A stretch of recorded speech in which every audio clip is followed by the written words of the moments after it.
Hello friends, YouTube के इस education zone channel पर हम बात कर रहे थे राजस्थान के अफवाह तंत्र की। और राजस्थान के अफवाह तंत्र में हमने बात की थी अरब सागर की ओर जाने वाले आंतरिक अफवाह क्षेत्र की तथा बंगाल की खाड़ी के अफवाह तंत्र की। बंगाल की खाड़ी के अफवाह तंत्र में हमने देखा था कि चंबल नदी जो है वो मुख्यतः बंगाल की खाड़ी की ओर जाने वाले अफवाह तंत्र का हिस्सा बनाती है, जो कि लगभग 95% तक है। इसके बाद चंबल की एक सहायक नदी देखी थी हमने, बनास, जिसका अध्ययन राजस्थान में अलग से किया जाता है, तो उसके बारे में आज बात करते हैं। बनास नदी। तो बनास नदी के बारे में सबसे पहले जो हमारे पास फैक्चुअल जानकारी है उसको हम लिख लेते हैं। तो शुरू करते हैं बनास नदी से। अब देखिए, बनास नदी के बारे में सबसे पहले इसका जो उद्गम है वो उद्गम कहाँ होता है, वो होता है खमनोर की पहाड़ियों से। और खमनोर की पहाड़ियाँ हैं अरावली के भाग के रूप में राजसमंद में।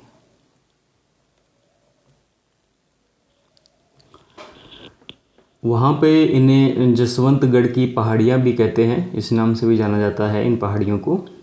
तो खमनोर की पहाड़ियाँ या जसवंतगढ़ की पहाड़ियाँ। इसके बाद इसका जो संगम है वो होता है चंबल में, इसीलिए इसको चंबल की सहायक नदी कहते हैं। ये एक मुख्य नदी नहीं है। और चंबल में भी इसका संगम होता है सवाई माधोपुर में, जिला है सवाई माधोपुर।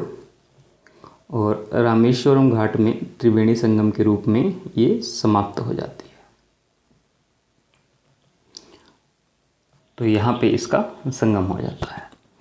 इसके बाद हम इसकी लंबाई की बात करें तो इसकी जो लंबाई है वह 480 किलोमीटर है।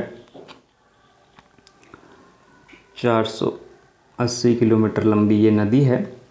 और हम अगर इस आंकड़े को देखें 480 किलोमीटर, तो अब तक हमने राजस्थान में ऐसी कोई नदी नहीं पड़ी जो राजस्थान में 480 किलोमीटर तक बहती हो। इसका अर्थ ये हुआ कि ये राजस्थान में पूर्ण रूप से बहने वाली सबसे लंबी नदी है।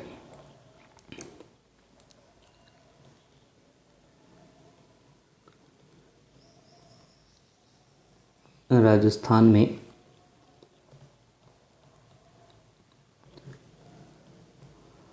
पूर्ण रूप से बहने वाली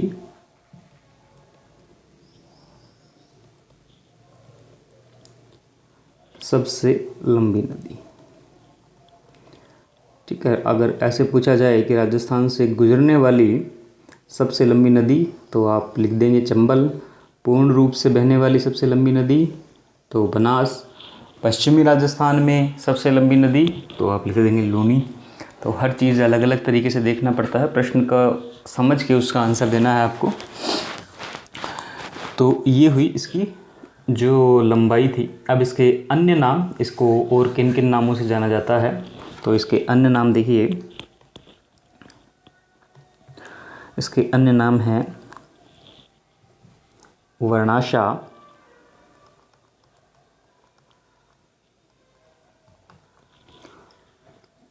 वशिष्ठी,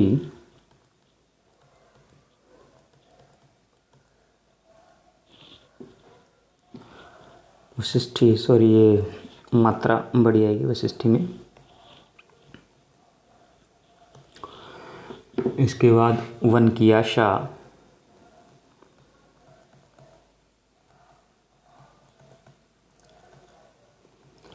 तो ये इस नदी के अन्य उपनाम हैं। इसके बाद हम बात करें इसके अफवाह क्षेत्र की। तो देखिए, अफवाह क्षेत्र मतलब ये जिन जिन क्षेत्रों में बहती है।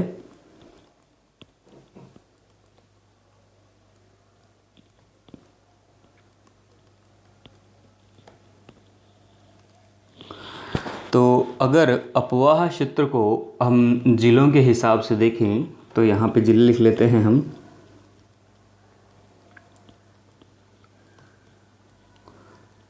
राजसमंद,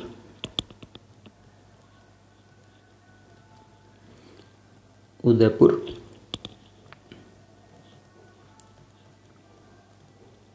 चित्तौड़गढ़,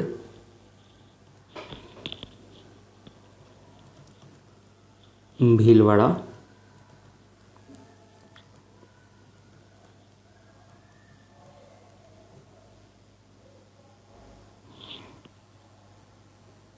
अजमेर,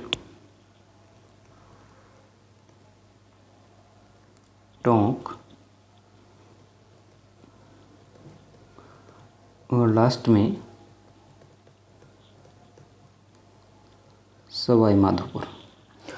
देखिए, अब यहाँ पे एक बात ध्यान देने वाली है कि ये जो मैंने ज़िलों के नाम लिखे हैं ये अपवाह क्षेत्र के नाम है, और जब भी मैं अपवाह क्षेत्र की बात करूँगा तो अपवाह क्षेत्र में मुख्य नदी प्लस सहायक नदी दोनों की बात की जाती है। इसमें ये बात आपको ध्यान रखनी है कि यहाँ मुख्य नदी की भी बात की जाएगी और सहायक नदी की भी बात की जाएगी। इसके बाद अगर भौगोलिक दृष्टि से, भौतिक प्रदेशों की दृष्टि से इसके अपवाह क्षेत्र को हम देखेंगे, जैसा कि हमने राजस्थान के भौतिक प्रदेशों में देखा था शुरुआत के लेक्चर में, यूट्यूब के लेक्चर हैं शुरुआत के, आप वहाँ जाके देख सकते हैं। तो वहाँ पे हमने देखा था इसके अपवाह क्षेत्रों को दो विशेष भौतिक नाम दिए गए हैं, और वो भौतिक नाम क्या हैं? एक तो था मेवाड़ का मैदान,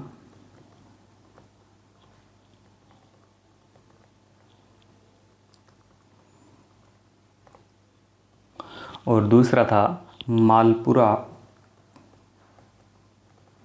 करौली का मैदान।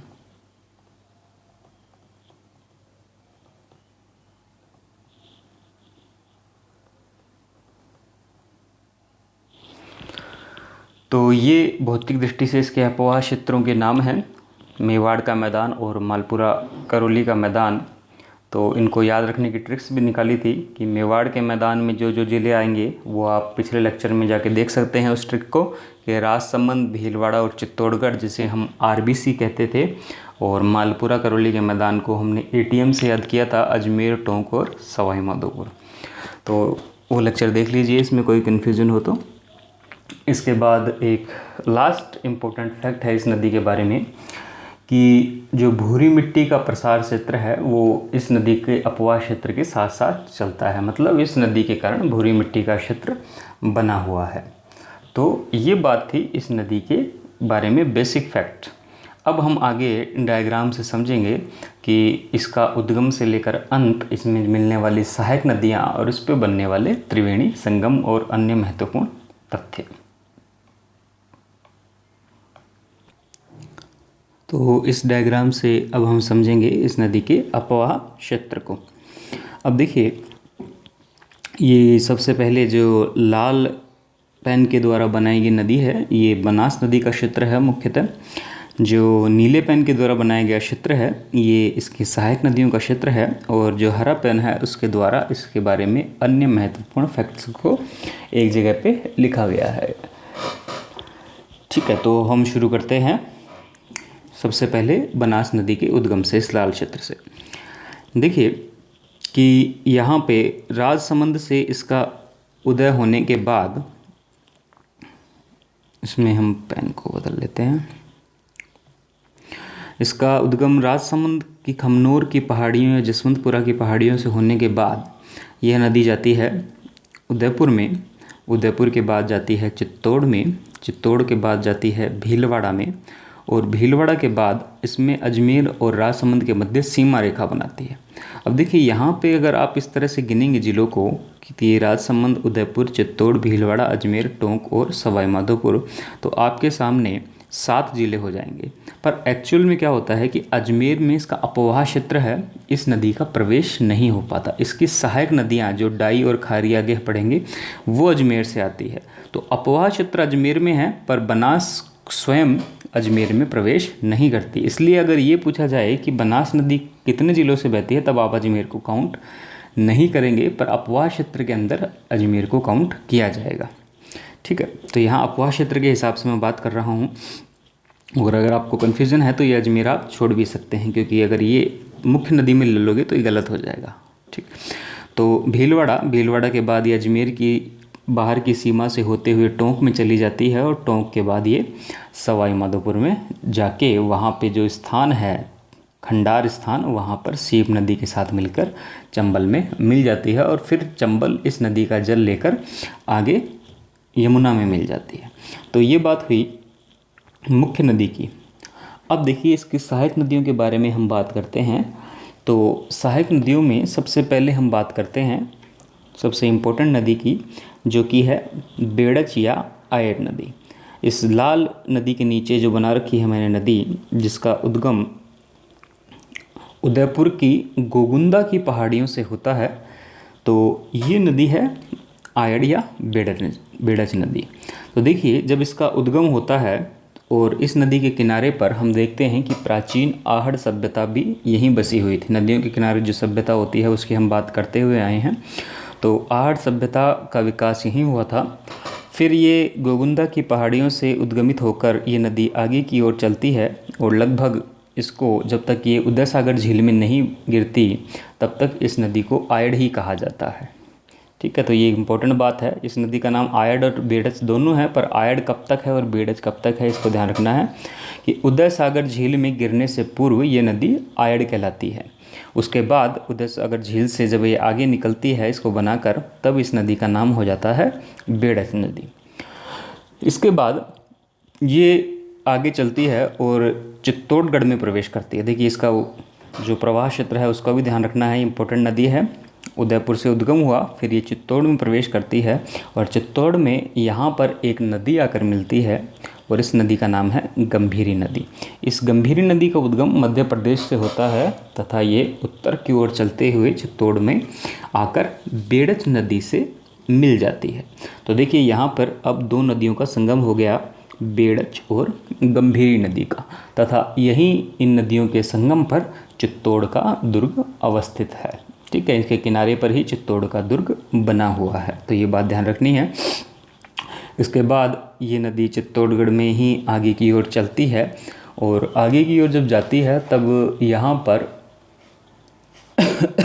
घोसुंडा बांध बना हुआ है जो कि बेड़च नदी पे बना हुआ है। और ये जो गांव है इसका स्पेसिफिकली आप नाम लेंगे तो इस गांव का नाम है अप्पावास गांव। तो आगे चित्तौड़ से जाके इस नदी पे घोसुंडा बांध बना हुआ है। इसके बाद आप जैसे जैसे डायग्राम में देखते हैं कि ये नदी चित्तौड़ को पार करके भीलवाड़ा में प्रवेश करती है और भीलवाड़ा में प्रवेश करके ये बनास में मिल जाती है। अब यहाँ पर क्या होता है, यहाँ पे पहला त्रिवेणी संगम होता है बनास नदी का। यहाँ पर भीलवाड़ा से ही एक नदी निकलती है जिस नदी का नाम है मेनल। और इस मेनल नदी की खास बात ये है कि इस मेनल नदी पर ही मेनल जलप्रपात जो फेमस है वो यहीं पर है। और ये जो नदी है भीलवाड़ा से निकलकर ये भी बनास में वहीं गिर जाती है जहाँ पर बेड़च जिससे मिलती है और ये स्थान कहलाता है बिंगोद। अब इस बिंगोद स्थान पर त्रिवेणी संगम हो गया जो कि मेनल, बेड़च और बनास का त्रिवेणी संगम कहलाता है। तो इम्पोर्टेंट है मेनल नदी। मेनल जलप्रपात भी इम्पोर्टेंट है, ये RAS की परीक्षा में 2008 या 7 में पूछा गया प्रश्न भी है मेनल जलप्रपात के बारे में या मेनल नदी के बारे में। तो ये इम्पोर्टेंट फैक्ट है, इसको ध्यान रखेंगे। तो इस तरह से बनास नदी पर पहला त्रिवेणी संगम हो जाता है बिंगोद स्थान पे। देखिए ये पहला याद रखना इसलिए ज़रूरी है क्योंकि इन त्रिवेणी संगम का आपसे क्रम पूछा जा सकता है। पूर्व से पश्चिम अभी और त्रिवेणी संगम बनेंगे 2, तो त्रिवेणी संगम का क्रम भी पूछा जा सकता है। क्योंकि त्रिवेणी संगम पूछना आजकल कॉमन बात हो गई है, क्रम ज़्यादा इम्पोर्टेंट है। तो ये हुई बात बेड़च नदी की। ठीक है, तो इसको एक बार वापस देखिए। गोगुंदा की पहाड़ियों से उसका उद्गम, उदय सागर झील में गिरने से पूर्व आयड़, उसके बाद बेड़च, उसके बाद गंभीरी नदी जहाँ आकर मिलती है वहाँ चित्तौड़गढ़ दुर्ग, फिर इस पे घोसुंडा बांध बना हुआ है और बिंगोद में ये त्रिवेणी संगम बना रही है। अब हम दूसरी इम्पोर्टेंट नदी की बात करते हैं जो नदी है कोठारी नदी। तो यहाँ देखिए कोठारी नदी के बारे में हम बात करते हैं। तो कोठारी नदी का उद्गम भी राजसमंद में ही होता है और राजसमंद में जिस पहाड़ी से इसका उद्गम होता है उस पहाड़ी का नाम है दिवेर की पहाड़ियाँ। तो दिवेर की पहाड़ियों से इसका उद्गम होता है और ये यहाँ से निकलकर ये भीलवाड़ा में प्रवेश करती है, ठीक है। और भीलवाड़ा में जब प्रवेश करती है तो इसी नदी के किनारे प्राचीन सभ्यता जो कि बागोर सभ्यता है उसका विकास भी यहीं हुआ है। तो इस बात को भी ध्यान रखना है, बागोर सभ्यता का विकास। तो आप इस तरह से अगर एक नदी का अफवाह तंत्र पढ़ते हैं तो आपके साथ कई फैक्ट को कनेक्ट कर सकते हैं। अब यही बागोर सभ्यता में फिर हम इस नदी के आगे जाते हैं तो भीलवाड़ा में मांडल के पास यहाँ पर मेजा बांध बना हुआ है। इस मेजा बांध की खासियत क्या है कि इससे भीलवाड़ा ज़िले में पेयजल की आपूर्ति की जा रही है। और इस बांध के किनारे एक प्रसिद्ध पार्क है जिसे ग्रीन माउंट पार्क कहते हैं, ग्रीन माउंट पार्क GMP, ठीक है। फिर ये नदी आगे जाके बनास नदी में विलुप्त हो जाती है, ठीक है। तो देखिए मेनल की तरह ही ये नदी भी भीलवाड़ा में दो इम्पोर्टेंट काम कर रही है, एक तो मेजा बांध बना रही है और ग्रीन माउंट पार्क की। तो ये दो फैक्ट हैं, इसके बारे में ध्यान रखना है। और बागोर सभ्यता तो है ही। इसके बाद हम अगली इम्पोर्टेंट नदी की बात करते हैं, खारी नदी की। तो खारी नदी देखिए यहाँ पे दिखा रखी है, इसका उद्गम भी राजसमंद से ही होता है।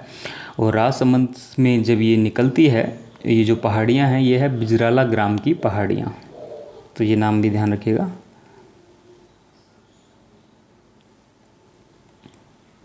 बिजराल गांव की पहाड़ियाँ, तो यहाँ से ये नदी निकलती है। इसके बाद ये भीलवाड़ा में प्रवेश करती है, फिर अजमेर में बहती है। इसलिए देखिए अजमेर को यहाँ दिखाया गया है क्योंकि इसका अपवाह क्षेत्र अजमेर को क्रॉस करता है। खारी नदी अजमेर में प्रवेश करती है और अजमेर के बाद ये नदी टोंक में चली जाती है और टोंक में ये जाके राजमहल स्थान पर ये मिल जाती है बनास नदी से। अब देखिए यहाँ पे फिर एक इम्पोर्टेंट बात होती है कि अजमेर को क्रॉस करती हुई आई है और टोंक में राजमहल में मिल गई है। और यहीं पर अजमेर से ही एक नदी निकलती है, डाई नदी, वो भी अजमेर को क्रॉस करके टोंक में त्रिवेणी संगम बनाती है, राजमहल में गिर जाती है। तो इस तरह से यहाँ पे बनास नदी के दूसरे त्रिवेणी संगम का निर्माण होता है। पहला हुआ था बिंगोद में, दूसरा होता है राजमहल में। तो इस तरह से यहाँ त्रिवेणी संगम का निर्माण होता है और इस नदी का भी अंत हो जाता है। तो ये तीन इम्पोर्टेंट नदियाँ हैं, इनको ध्यान रखना है। जब भी बनास नदी पढ़ेंगे तो इन तीनों के बारे में प्रश्न आ सकता है, इनसे संबंधित नदियों के बारे में। इसके बाद हम आगे बात करते हैं कि जब बनास नदी स्वयं सवाई माधोपुर में जाती है और चंबल में गिर जाती है तो वहाँ पर सीप नदी आकर इससे मिलती है और वहाँ पे राजस्थान के तीसरे त्रिवेणी संगम का निर्माण होता है, या ऐसे कह सकते हो कि बनास नदी के सबसे पूर्वी त्रिवेणी संगम का निर्माण होता है। अगर इसे आप पूर्व से पश्चिम की ओर देखोगे तो भी ये प्रश्न इम्पोर्टेंट हो जाता है। तो सबसे पूर्वी जो त्रिवेणी संगम बनता है वो बनास और सीप और चंबल के द्वारा निर्मित होता है। तो इस तरह से ये पूरी बात है। अब इसको आप डायग्राम को अच्छे से देख लेना है, इसको अपने हाथ से बना लेना है। थ्योरी आप अपने आप लिख सकते हो इस डायग्राम को समझ के। तो डायग्राम पे ज़्यादा फोकस रखा करो क्योंकि ह्यूमन माइंड है वो इमेजेस को याद रखता है, शब्दों को याद नहीं रखता है ना। हमारे मस्तिष्क की क्षमता इस तरह से होती है कि हम सिर्फ इमेज को याद रखते हैं। इसलिए मैं डायग्राम बना रहा हूँ, आप डायग्राम को बार बार देखिए और आपको अगर एक बार डायग्राम याद हो गया तो ये पूरा मैटर आपको कहीं भी पढ़ने की ज़रूरत नहीं पड़ेगी। आप इमेज देख कर ही अनुमान लगा लेंगे कि क्या बात की जा रही है। तो इतनी बात ध्यान रखिए। तो यहाँ पे मैंने जो नदियाँ दिखाई हैं वो सिर्फ महत्वपूर्ण नदियाँ दिखाई हैं, हालांकि बहुत सारी नदियाँ हैं जो बनास में गिरती हैं, छोटी छोटी नदियाँ हैं। अगर इन नदियों की मैं आप कैसे संक्षेप में बात करूँ तो हम अगले पेज पे देखते हैं इस तरह से। जैसे एक नदी है यहाँ पे बाड़ी नदी, इसके सहायक नदियों के बारे में ही बात करें तो जो शेष नदियां हैं उसमें से एक नदी है बाड़ी नदी, जिसका उद्गम जयपुर से होता है और वो आकर इसमें मिलती है। एक नदी है इसमें ढूंढ नदी, इसका उद्गम भी जयपुर से ही होता है। एक नदी है मोरेल नदी, इसका उद्गम भी जयपुर से ही होता है। तो देखिए कितनी सारी नदियां हैं जो सिर्फ जयपुर से ही उद्गम होकर इसमें गिरती है, बाड़ी, ढूंढ और मोरेल। इसके अलावा दूसरी बात करें, एक नदी है मानसी नदी जो भीलवाड़ा ज़िले से निकलती है।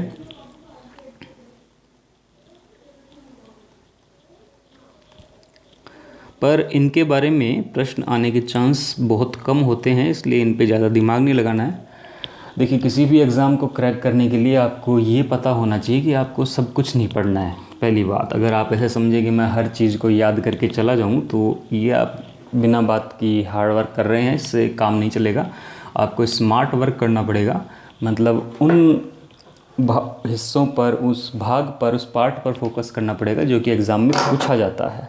ठीक है, जो लोग नए नए तैयारी करते हैं वो जोश में होते हैं, वो सोचते हैं कि हर चीज़ का रट लो, हर चीज़ को याद कर लो, उससे एग्ज़ाम पास हो जाएगा। पर मैं आपको फैक्ट बताऊं कि एग्ज़ाम में केवल वही चीज़ पूछी जाती है जो महत्वपूर्ण होती हैं। ठीक है, अनइम्पोर्टेंट कुछ भी नहीं पूछा जाता है। तो ये जो छोटी छोटी नदियाँ हैं ये अनइम्पोर्टेंट है, इसलिए इनके बारे में प्रश्न आने के चांस बहुत ही कम होते हैं। फिर भी आप अपनी नॉलेज के लिए इसे देख सकते हैं। ठीक है, तो सबसे पहले काम वो करना है जो बताया है, उसके बाद लास्ट में अगर कैपेसिटी है तब इसे देखना है। तो मानसी नदी के बारे में बताया कि ये भीलवाड़ा से निकलती है। इसके अलावा एक नदी है सोहदरा नदी। सोहदरा नदी का जो उद्गम है वो अजमेर से होता है।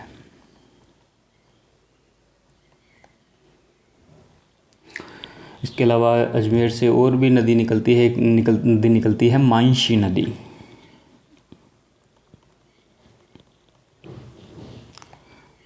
तो ये सोहदरा और मानसी नदियाँ अजमेर से निकलती है। ठीक है, तो इतनी नदियों के नाम ध्यान रख लेंगे, बहुत है। ये इसलिए बताया है ये आरएस मेंस के लिए। अगर आरएस मेंस में कई बार इस तरह से प्रश्न आ जाते हैं। देखिए, आरएस मेंस में क्या होता है, एक 2 नंबर के प्रश्न होते हैं, एक 5 नंबर के प्रश्न होते हैं। जो 2 नंबर के प्रश्न होते हैं उनको लिखना होता है हमें 20 से 30 शब्दों में, और जो 5 नंबर के प्रश्न होते हैं उन्हें हमें लिखना होता है 50 से 60 या 65 70 शब्दों में। ठीक है, तो 50 से 70 शब्द ले लेते हैं। तो जब यहाँ पूछा जाएगा 2 नंबर के प्रश्न में सवाल कि बनास की सहायक नदियों के नाम बताइए, तो नाम बताने के क्रम में तो आप बता देंगे बेड़च, खारी, कोठारी, तो 3 शब्द ही हो पाएंगे आपके, तो वहाँ पे आपको पूरा नंबर नहीं मिलेगा। तो उस स्थिति में आपको ये नाम हेल्प करेंगे 2 नंबर लेने के लिए। तो ये चीज़ें वहाँ इम्पोर्टेंट है। इसके बाद अगर 50 से 70 नंबर पे आता है तब आप इनके नाम भी बताएंगे, बेड़च, खारी, कोठारी के, इनका उद्गम भी बताएंगे और साथ में इन नदियों को भी बताएंगे। तो आपको 5 में से अच्छे चांस रहेंगे कि 3 साढ़े 3 नंबर मिल जाएं। ठीक है, ये अच्छे नंबर माने जाते हैं, लगभग इतने ही मिलते हैं। ज़्यादा से ज़्यादा अगर परफेक्ट लगता है एग्जामिनर को आंसर तो 4 नंबर तक मिलते हैं। 2 नंबर के सवाल में पूरे 2 नंबर मिल सकते हैं अगर आप 20 शब्दों में सारे फैक्ट लिखते तो इसलिए इन चीज़ों को बताया गया है। चलिए, अब हम आगे इसके बारे में 2-3 फैक्ट को और लिख लेते हैं कि इस पे कितने त्रिवेणी संगम हुए। इस पर हुए 3 त्रिवेणी संगम। इन 3 त्रिवेणी संगमों के नाम देख लेते हैं। पहला हुआ बिंगोद में, दूसरा हुआ राजमहल में, और तीसरा हुआ रामेश्वर घाट या खंडार के पास। तो बिंगोद है भीलवाड़ा में, राजमहल है टोंक में, और रामेश्वर घाट है सवाई माधोपुर में। और जो संगम करने वाली नदियां हैं तो इन सब में एक कॉमन बात है कि बनास तो है ही, बनास के साथ अन्य नदियों की बात करनी है। तो बिंगोद में कौन कौन सी नदियां मिली थी, हमने देखा था बेड़च, और भीलवाड़ा से आई थी मेनल। इसके बाद अगर हम राजमहल में देखें तो बनास के अलावा खारी जो कि राजसमंद से ही उद्गम हुई थी, और डाई जो कि अजमेर से निकली थी। इसके बाद रामेश्वर घाट में देखें तो यहाँ पर बनास का संगम हो रहा है चंबल से और सीप से। तो इस तरह से ये 3 संगम हो रहे हैं। इसके बाद हम अगली बात देखें कि इस पे कौन कौन सी बांध परियोजनाएं बनी हुई हैं।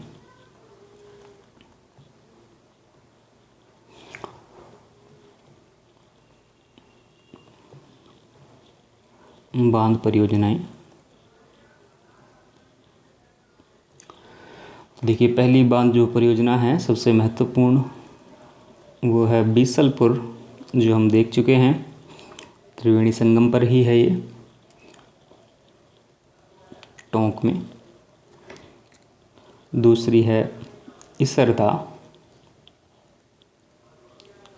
ये जो इसरदा बांध है डायग्राम में दिखा रखा है, ये बना हुआ है सवाई माधोपुर में। और जो तीसरा है इम्पोर्टेंट वो है मेजा बांध, इसकी बात हम कर चुके हैं, भीलवाड़ा में। तो ये 3 इम्पोर्टेंट है, हालांकि और भी देखा था हमने, घोसुंडा बांध को भी देखा था, वो भी आप इसमें लिख सकते हैं।